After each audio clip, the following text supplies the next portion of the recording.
से गृह प्रवेश तक हर कदम पर हम आपके साथ हैं। आईसीआईसीआई बैंक होम लोन्स, खुशियों का गृह प्रवेश।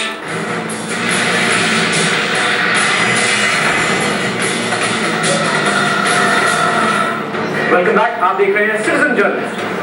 विकास के नाम पर तकरीबन हर राज्य में किसानों की जमीनों का अधिग्रहण एक आम बात हो गई।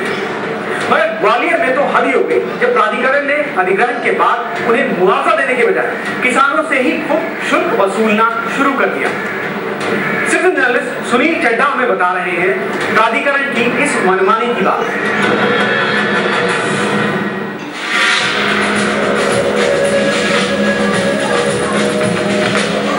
मेरा नाम सुनील चड्ढा है, मैं ग्वालियर में रहता हूँ।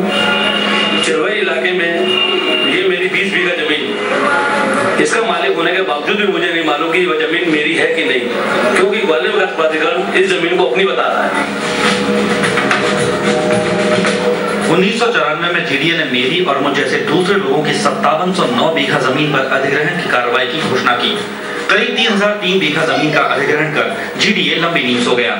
15 साल बाद अचानक दिसंबर 2006 में जीडीए को कुछ याद आया तो उसने अखबारों में एक विज्ञप्ति दी कि जिस 5709 बीघा जमीन का अधिग्रहण किया जा चुका है उनके मालिकों को मुआवजा दिया जा चुका है और अगर अब कोई किसान इस जमीन को बेचेगा तो उसके खिलाफ कार्रवाई की जाएगी। मुझ जैसे वे सभी लोग जिनकी भूमि का अधिग्रहण नहीं हुआ था विज्ञप्ति पढ़कर हैरान रह गए, क्योंकि हमें तो मुआवजे का एक धेरा भी प्राप्त नहीं हुआ था। उस पर हम फूल की तरह खेती कर रहे हैं। परेशान किसानों ने इस मुद्दे पर जब ग्वालियर विकास प्राधिकरण का दरवाजा खटखटाया तो वहां पर कोई भी इनकी सुनने को तैयार नहीं था। विकास के नाम पे और पैसा और मांग रहे हैं, 150 रुपया और मांग रहे हैं, एनओसी के लिए भड़क रहे हैं। उन्हीं को लिए हमको ही भूमि माफिया बता रहे हैं, किसानों को ही। हमारी जगह के लिए फिर हमको पैसे देना पड़ रहा है, ये तो बहुत बड़ी परेशानी वाली बात है ना।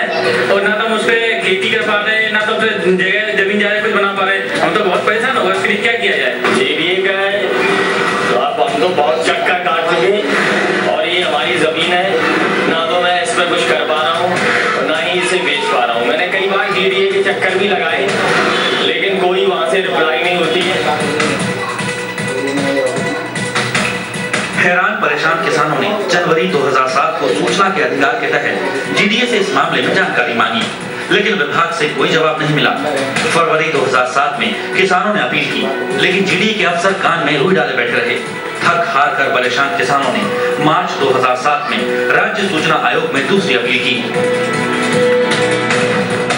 आखिरकार जीडीए को राज्य सूचना आयोग में एफिडेविट दाखिल कर यह मानना पड़ा कि दिसंबर 2006 में अखबारों में जो विज्ञप्ति दी गई थी उसमें जनता को धोखे में रखा गया। आयोग ने जीडीए को फटकार के बाद निर्देश जारी किए कि वह स्थिति को साफ करने के लिए अखबारों में पुनः विज्ञापन जारी करे। दिसंबर 2008 को जीडीए ने अखबारों में विज्ञापन देकर माना कि उसने 5709 बीघा जमीन में से केवल 3003 बीघा जमीन का ही अधिग्रहण किया है और बाकी 2709 बीघा जमीन से उसका कोई लेना देना नहीं। किसानों की जान में जान आई और जिंदगी पहले की तरह चलने लगी।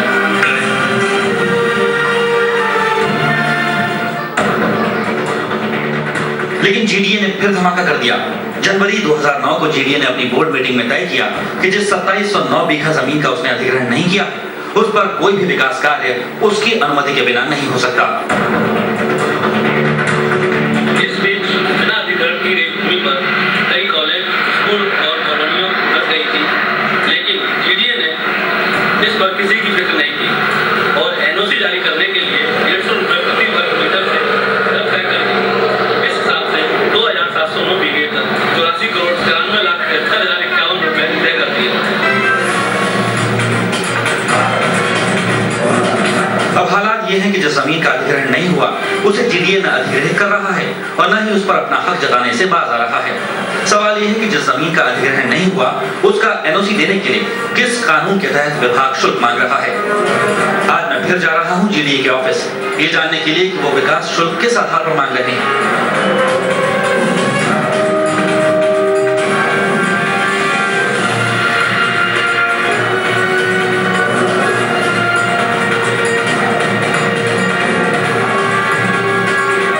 जीडीए ऑफिस में कई लोगों से बातचीत के बावजूद मैं संबंधित अधिकारियों तक नहीं पहुंच पाया।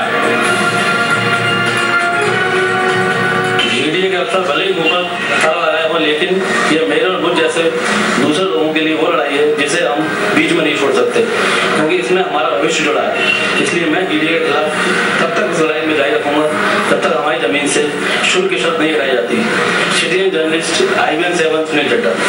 सिटीजन जर्नलिस्ट का हिस्सा बनने के लिए आप हमें अपने मसले, अपने मुद्दे मेल कर सकते हैं, फोटोग्राफ या वीडियो भेज सकते हैं। IBNखबर.com पर आप हमें फोन कर सकते हैं 9871096692 पर। अगले हफ्ते आप ही के संघर्ष की नई कहानियों के साथ हम फिर हाजिर होंगे। तब तक के लिए विदा।